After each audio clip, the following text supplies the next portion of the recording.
Rádio Globo. Notícia. 9 horas.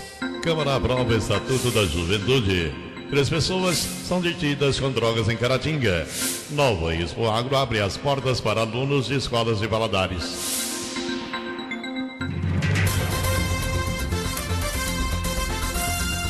O Globo no ar. A Câmara dos Deputados aprovou ontem o Estatuto da Juventude, que trata de pagamento de meia entrada em eventos culturais e meia passagem em transporte para jovens entre 15 e 29 anos. O projeto define uma cota de 40% dos ingressos de eventos artístico-culturais e esportivos reservada para os estudantes. A proposta permite ainda que jovens entre 15 e 29 anos que sejam de baixa renda paguem meia entrada nesses eventos, mesmo que não sejam estudantes, mas eles também obedecerão ao limite dos 40%.